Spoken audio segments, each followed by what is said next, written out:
a video that's located in your lessons.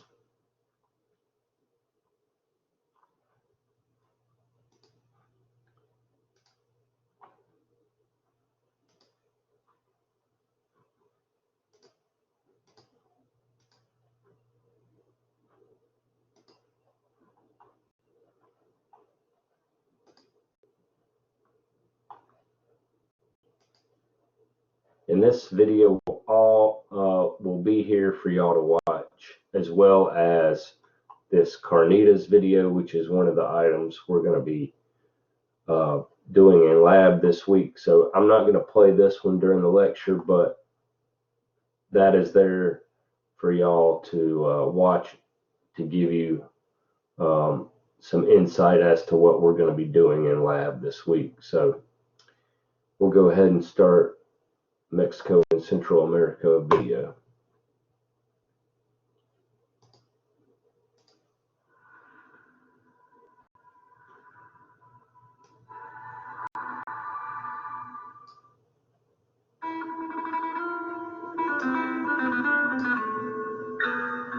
Mexico and the nations of Central America connect the United States to South America. Shaped like a funnel, Mexico is more than 3 times the size of the 7 countries of Central America: Guatemala, Belize, El Salvador, Honduras, Nicaragua, Costa Rica, and Panama. Mexico is bordered by the Pacific Ocean to the west and the Gulf of Mexico to the east. Central America is bordered by the Pacific Ocean and the Caribbean Sea. Together, Mexico and Central America are home to millions of Latin Americans. Spanish is the official language in each of these countries except Belize. Belize was claimed by Britain in 1862, and English, rather than Spanish, is the official language there. Knowing where people live, why they live there, and how they get from one place to another is vital to understanding the geography of an area. Let's start with Mexico's population. More than 100 million people live in Mexico. To find work, many Mexicans have migrated from rural areas to urban areas. When people migrate, they leave their homes and move to a new place permanently, usually to improve their living standards.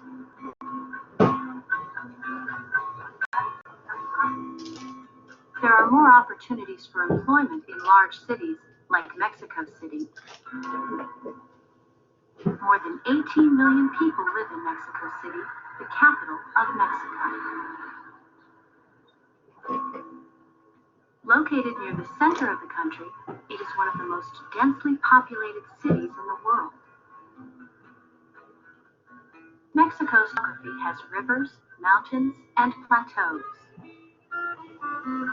The Rio Grande separates Mexico from the southern border of the United States, and the peaks of the Sierra Madre Oriental and the Sierra Madre Occidental run down the eastern and western parts of the country. Plateaus form the largest section of Mexico, where most of the population lives. A plateau is a large raised area of mostly level land. Northern Mexico receives little rainfall. Its desert area is a continuation of the deserts of the United States.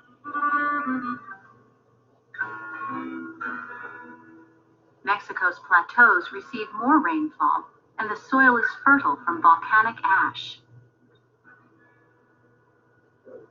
This is farming country. The mountains of Mexico have sparse vegetation, but they are rich with other natural resources: gold, silver, copper, and many other minerals. buried deep underground, these minerals are the result of the volcanic activity that formed the mountains millions of years ago. The mountains of southern Mexico are over 17,000 feet above sea level. If you traveled from there to the southernmost coasts of Panama, you would experience an extreme drop in elevation. And as the elevation changes, the terrain changes dramatically. The rocky terrain of northern Mexico supports only the hardiest plants. But the Isthmus of Panama, at sea level, is covered with swamps and thick forest growth. Notice how the mountains and rivers cross Central America on this physical map. Let's add the country borders. What do you observe? Many of the borders follow mountains and rivers. In many cases, natural features determined country boundaries. Central America's tropical climate and fertile soil are ideal for agriculture. Many people here earn a living by farming. Mexico and the countries in Central America bridge the United States and South America. The terrain of these countries ranges from mountainous to coastal to lush tropical rainforests.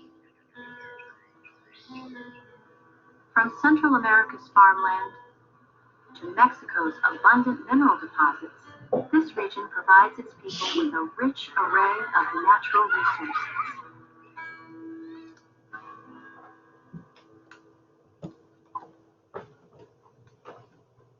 Okay, so hopefully that gives you somewhat of an idea of the geography of this region that we're covering this week. And actually, you can't see it on this map, but Mexico actually extended at one point up into parts of the United States. So the regions of Arizona, California, New Mexico, Colorado, all of those were part of Mexico at one point until the British came over and colonized the United States. So countries in Central America include Belize, Guatemala, El Salvador, Honduras, Nicaragua, Costa Rica, and Panama. All these countries in Central America, located south of Mexico, are not even half of what the land mass is to the north. So with early settlers or early inhabitants of this land, you had several different civilizations that started out, and they were basically split into these two geographical regions, like the video discussed. There's highlands and lowlands in this country. So most of the inhabitants that settled in the highlands were a little more advanced. They developed different things like mathematics and development of cities and things of that nature, whereas the inhabitants in the lowlands were more focused on survival and growing crops. So the border with the U.S. is 2,200 miles long, and this border right here with Texas is separated by the Rio Grande River. So let's talk a little bit about the history.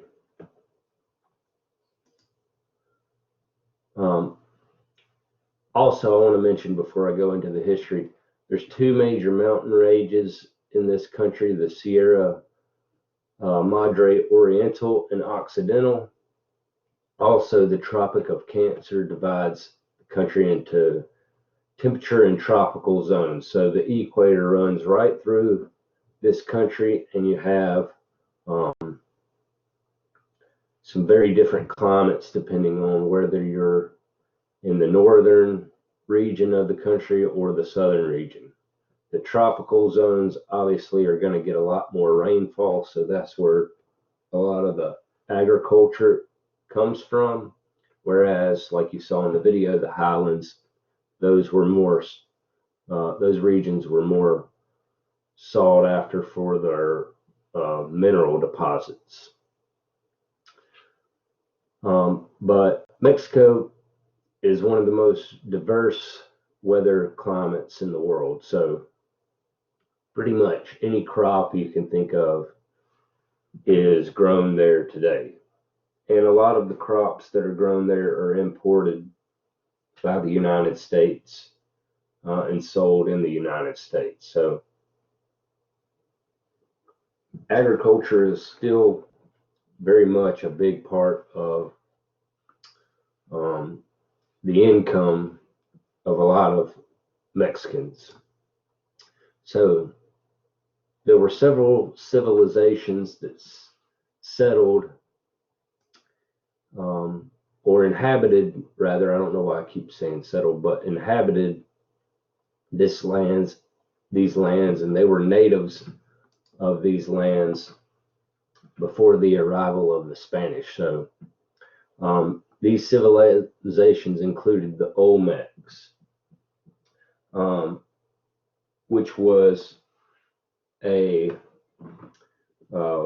native group to this land. They lived along the coast of the Gulf of Mexico from about 1200 to 400 BC.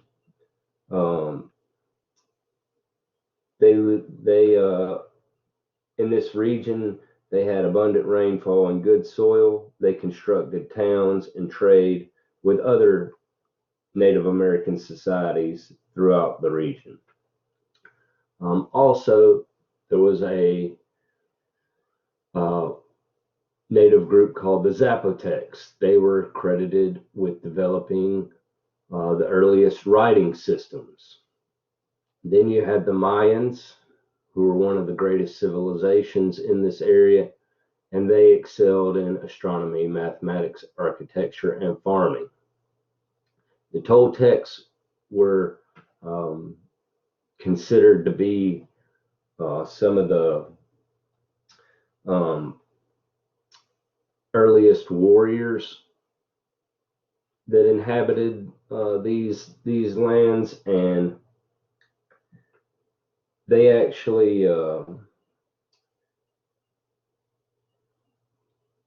were joined up with the Zapotecs, and they settled in the area that is known as Mexico City today. And then the Aztecs, which were probably the most powerful military group that founded what's known as the Tenochtitlan, which is where Mexico City is now today. And they constructed a lot of the ruins that are still standing today, and they built many of these pyramids that are in this central part of this country, and developed a society, one of the first thriving societies in Mexico, until the Spanish arrival of Cortez and his troops, which we'll discuss later on in the presentation.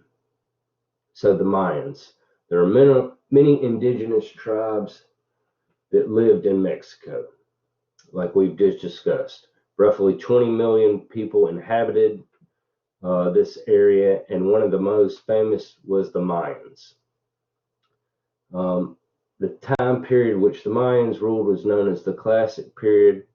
The Mayan Empire was connected by trade routes, with each city having its own palaces, pyramids, temples, and canals. They also constructed aqueducts from the springs around these areas to get fresh water into these cities, because the water that was naturally there was not drinkable. So they actually developed a system to filter water into these cities. The Mayan religion was based around the belief that all things, gods, people, animals, plants, and mountains were alive, and their movements could account for all of their life's events. And this explains why they had knowledge in astronomy and mathematics and created the Mayan calendar. They practiced many rituals like many of the natives did in these regions. These rituals involve shedding of human or animal blood, so they believed in sacrifice and practiced human sacrifice. They believed that the sun would not rise the next day if they did not make some sort of sacrifice to the gods. So they had many different gods, one which was the sun god, and they believed that they needed to sacrifice or shed some blood in order for the sun to rise the next day. The Aztecs were considered the upstarts of this region. They were one of the last nomadic or native groups to arrive in Mexico. Along their migration from what would either be Oklahoma or Texas, the Aztecs began to believe that they were a messianic people, the chosen people of the gods, and they dominated Mexico from the 13th to the 16th centuries. The Aztec religion. Like the Maya, the Aztecs worshiped many gods. The Aztecs believed that the sun and the earth had been destroyed and recreated 4 times, and that they were living in the age of the 5th sun. They felt the destruction of the earth and sun in their own time was looming. So they felt like that they would eventually come to an end of the calendar that they had developed. But the Aztec Empire, like all empires, eventually came to an end. And many historians are unsure why. Maybe it was because of natural events like volcanic eruptions, or but the main event that is pointed out in this time was the arrival of Fernando Cortez. So on February 18th in 1519, Cortez arrived in this area with roughly 550 men, along with horses and small cannons and gunpowder, and they were seeking out power and wealth, which they believed this area was rich in resources, and they were not mistaken. So upon the arrival of Cortez, there were some conflicts, as you could imagine, with the indigenous tribes. He actually persuaded some of these indigenous tribes to join his side because of the conflict that was going on amongst the native tribes. So some of these natives actually joined Cortez, and they were able to take over the Aztec Empire in a pretty short amount of time. So this is where you begin to have Spanish influence in this region. So up until the arrival of Cortez, this area was inhabited mainly by the natives in this area. And like I said, Cortez convinced a number of them to join his side, and that helped him take over the region, along with disease that was brought over with the Spaniards, the main one being polio, that kind of wiped out a large majority of the natives in this area. So also with the Spaniards came Roman Catholicism. The church allowed Spain to justify their conquest because they believed that the Spaniards were saving souls throughout this region of Mexico and Central America. Thus, the Roman Catholic Church became the most important institution in the making of New Spain. It was supposed to culturally transform the indigenous tribes by molding their hearts and minds of the conquered people. Furthermore, Spain pledged to convert all indigenous tribes to Christianity. Just to the north of Mexico, of colonies fought for its independence starting in the 1700s. The members of the 13 colonies band together to revolt against King George of Great Britain, and the colonists won and were able to achieve independence. The American Revolution became a model for all of Latin American countries. The American colonists attacked the idea of these empires, and they showed the Creoles that people could take history into their own hands. Not long after this revolution, the people of France revolted against their king. The French people overthrew one of Europe's most powerful monarchies, and once again, this revolution reinforced the values to the Mexican people. So with all these revolutionary movements happening around the world, the Mexicans caught this revolutionary spirit and began the process of overthrowing Spain. And in the process of overthrowing Spain, several revolutionary leaders emerged to lead Mexico towards its independence. So now Mexico is an independent country,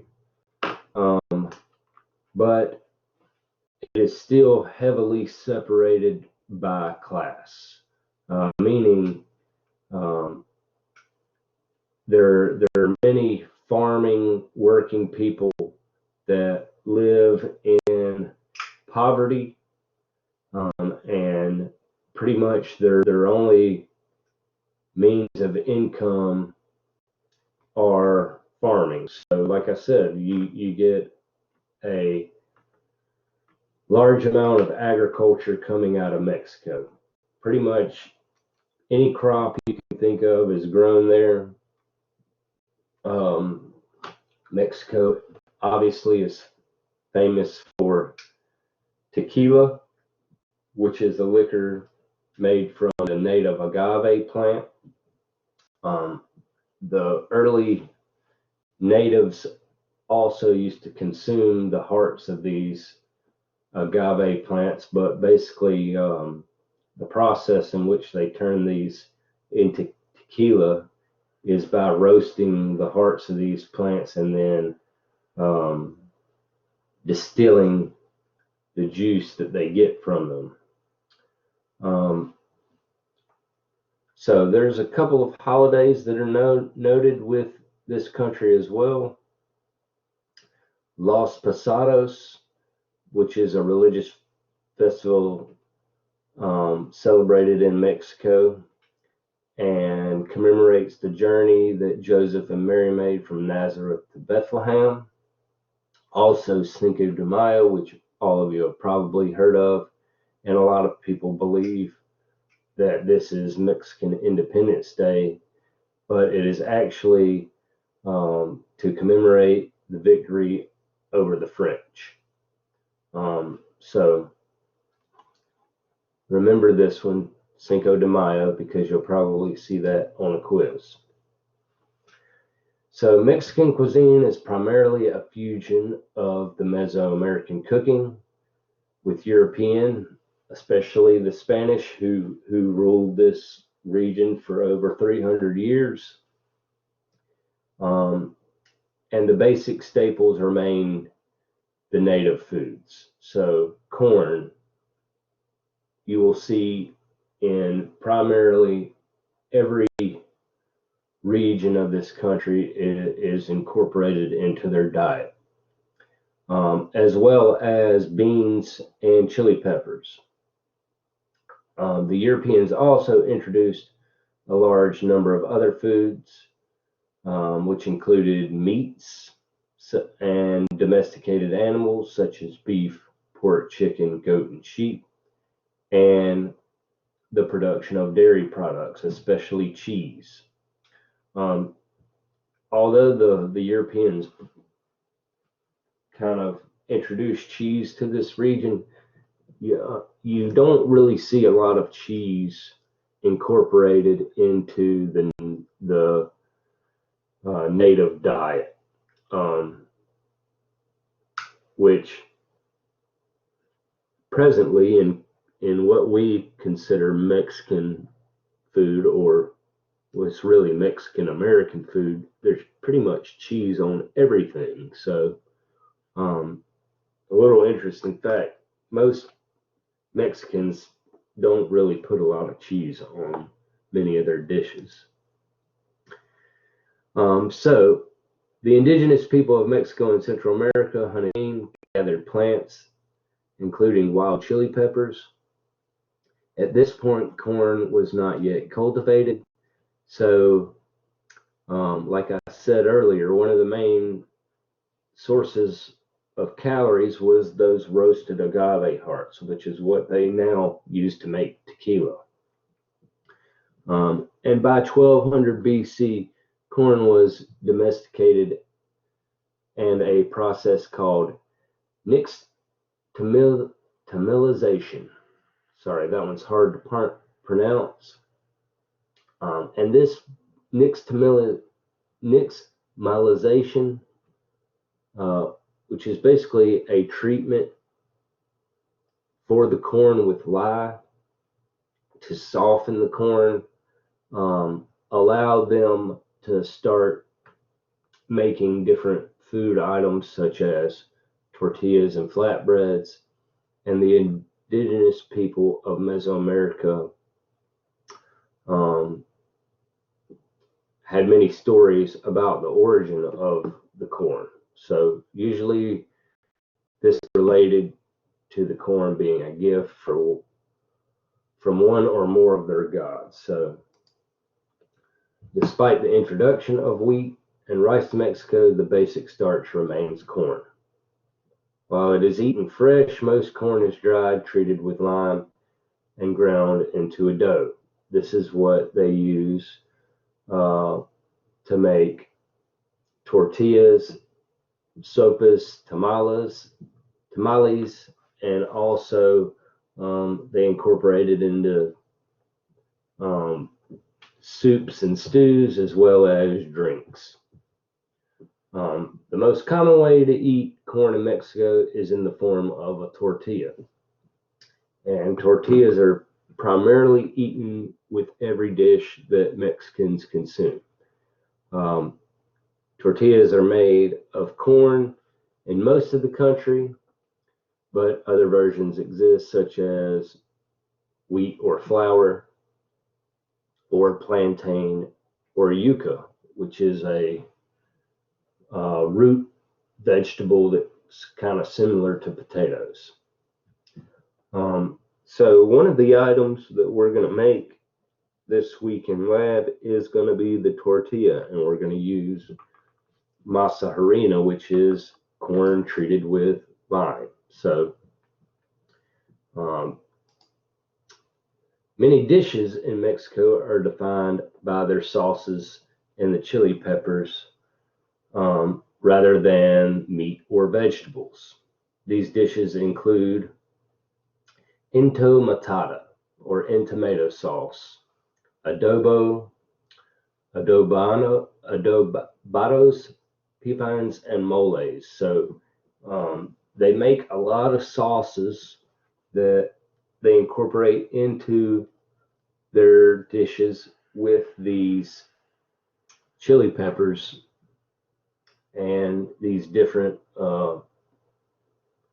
variations of peppers. Also, a hominy soup called pozole is defined as white, green, or red, depending on the chili pepper sauce used or omitted from the recipe.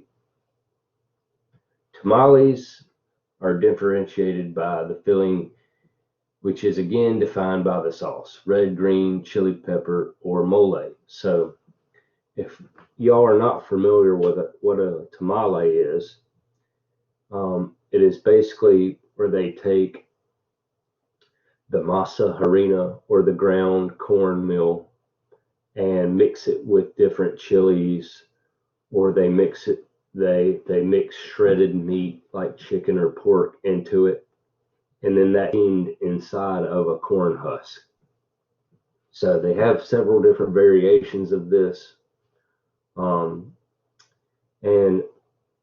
tamales, just like any other dish, are rarely eaten without salsa or without fresh pickled chili peppers.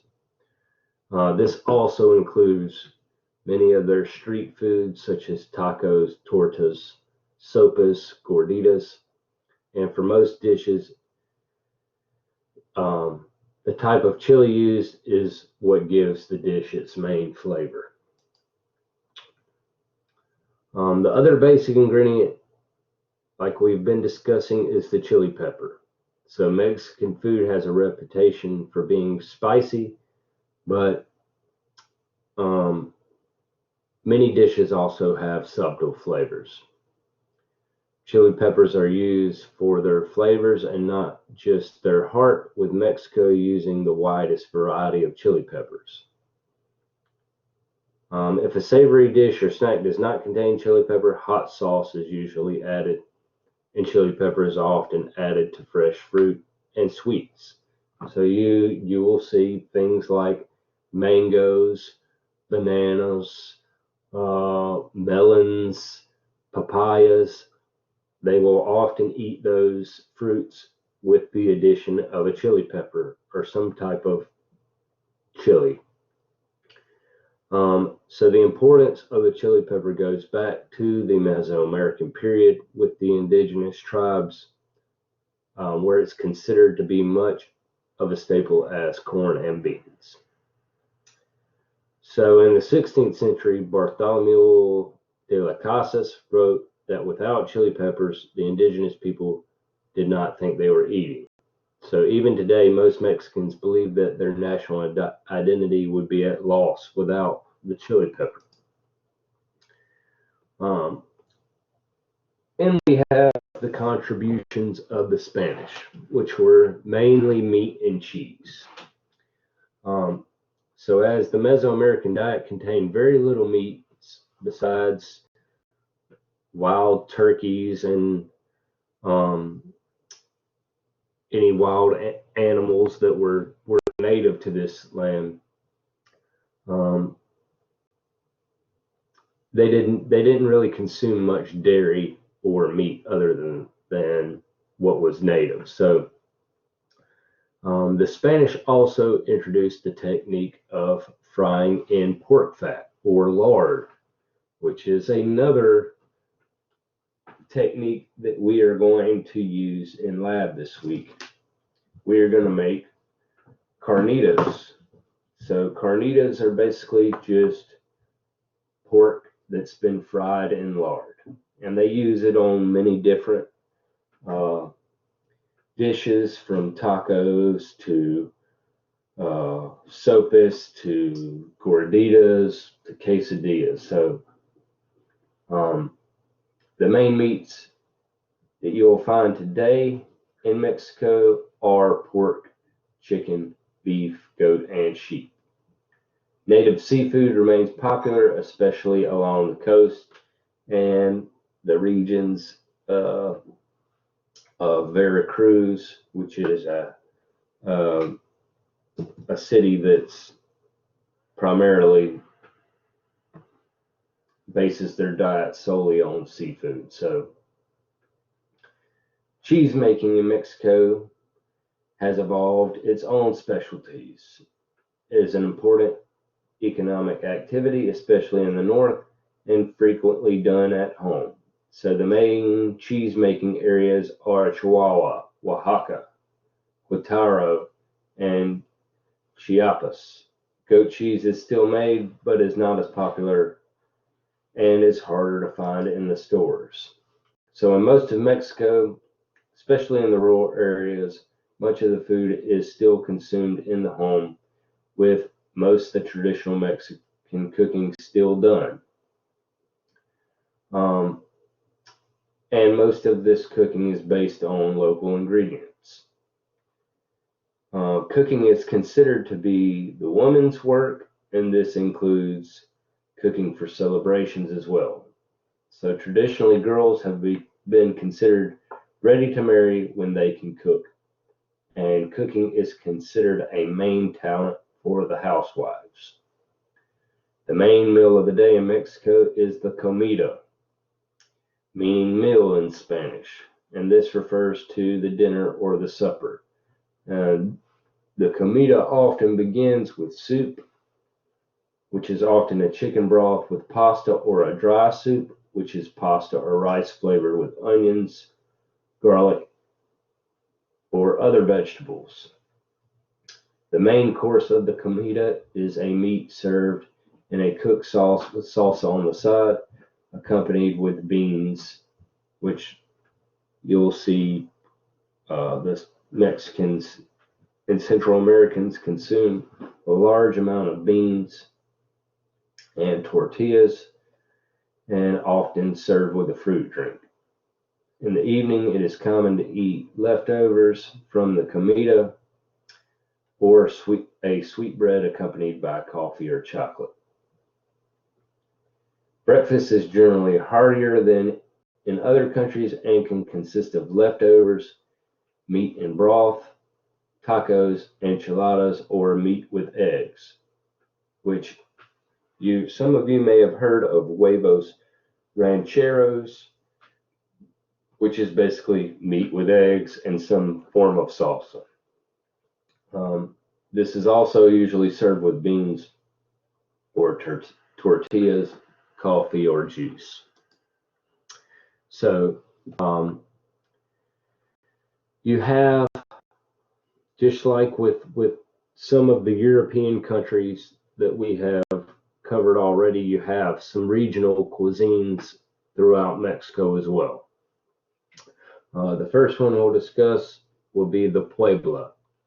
So in the Puebla regional cuisine, mole is a staple. So mole is a chocolate containing sauce that highlights the cuisine of the Puebla. Nuns are actually credited with creating this traditional sauce, and chicken and mole are common companions. So mole is basically a cooked sauce that they use to accompany many different meats. And if you've never made or heard of mole before, it contains quite a few ingredients, from sesame seeds to chocolate, herbs, and like I said, they consume this with many different types of meat. So I personally am not a huge fan of the mole, but I believe some of you may have made it in Chef Hunter's class. But like I said, it's basically just a cooked sauce where the base is chocolate and contains many different spices, chilies, things of that nature. Also in the region of Puebla, you have chiles en nogada, which is a dish with hamburger-filled poblano peppers,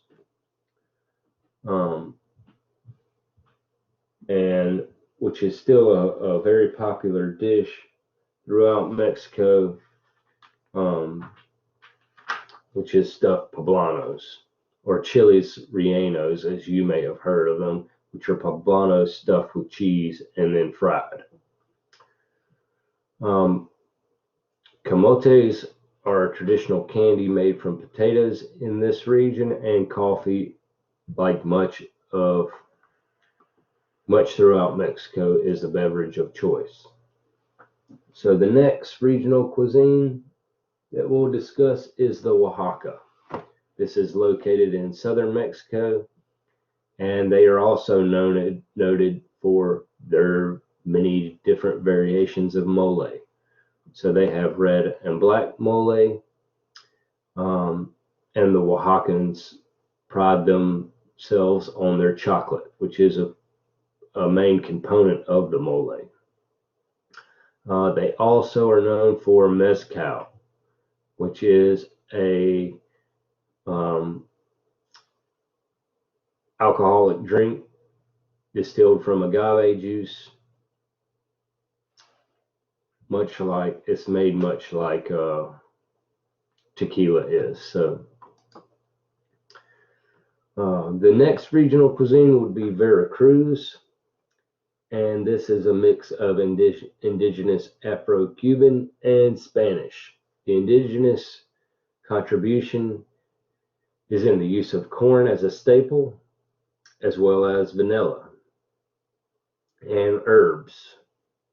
It is also supplemented by a wide variety of tropical fruits such as papaya, mamey, and zapote, along with the introduction of citrus and pineapple by the Spanish. The Spanish also introduced herbs such as parsley, thyme, marjoram, bay laurel, cilantro, and others, which characterize much of the Mexican state's cooking. So they are found in the best known dish of the region of Huachinango a la Veracruzana, which is a red snapper dish, and includes fish that has basically been cooked in a sauce. This is, if you've never had Veracruz or snapper Veracruz, it's probably one of my favorite Mexican dishes, and it includes a sauce that is basically a tomato base and has citrus and olives and capers incorporated into it. Also, Veracruz is noted for their chili rellenos, which again is the stuffed poblano pepper, but they incorporate seafood in it, since seafood is the primary meat consumed in this region because of their proximity to the ocean. So they do a variation of chili rellenos with the crab meat and shrimp or fish or whatever seafood that they can incorporate into it. The Yucatan is the next regional cuisine. The food of the Yucatan Peninsula is distinct from the rest of the country. It is based primarily on Mayan food. So this is probably the most traditional or native cuisine that you will see in regional cuisine. So it is based primarily on Mayan food with the influences from the Caribbean, Central America, European, especially French, and Middle Eastern cultures. As in other areas of Mexico, corn again is the basic staple, as both liquid or solid. One common way of consuming corn is a thin drink or gruel of white corn called by such names as pozole or cayenne. So one of the main spices in this region is the annatto seed, called achote in Spanish. So it gives food a reddish color and slightly peppery smell with a hint of nutmeg. I know that sounds interesting. Honestly, the dishes that I have used annatto seed in, it doesn't really have that strong of a flavor. Like this states, it gives more color than anything to a dish. So habaneros are another distinctive ingredient, but are generally served as condiments on the side rather than integrated into the dishes. If you have not tried habanero peppers, they're extremely spicy. They're also known as Scotch bonnet peppers, but this is probably why they serve these as a condiment on the side, because if you incorporated habaneros throughout an entire dish, it probably wouldn't be very edible because of the high amount of spice. Okay, so we are going to produce in lab a few different things this week. So the first one being tortillas, which we are going to form and use as the base of our tacos. And we are also going to do the carnitas, which I explained earlier is pork shoulder that's deep fried in lard. So how could you go wrong with that, right? Pork fried in lard. So you are going to produce a carnitas taco. You're also going to produce a sopas, which is basically like an open-faced taco. And we are also going to do some refried beans and some Mexican street corn. So you'll produce the carnitas tacos and sopas, the refried beans, and the street corn. I also am going to braise some beef tongue, which is known in Mexico as lengua de vaca. So this originated back with the Paleolithic hunters that liked the parts of the animals that contain the most fats. And one of those parts of the animals that contain the most fat was the tongue. So the main reason I wanted to incorporate this in the Mexican region is because a lot of you probably have never tried it, but it's incorporated into tacos and gorditas and sopas as well. So I'm not going to make you produce this, but I am going to demonstrate it, and everybody will get to try a little bit of the beef tongue. So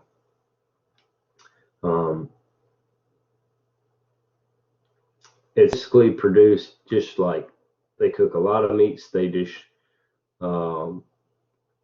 braise it and then cool it and reheat it with some sort of salsa or sauce. But we'll use it in our tacos and our sopas as well. So like I said, that's pretty much going to conclude the lecture for Mexico and Central America.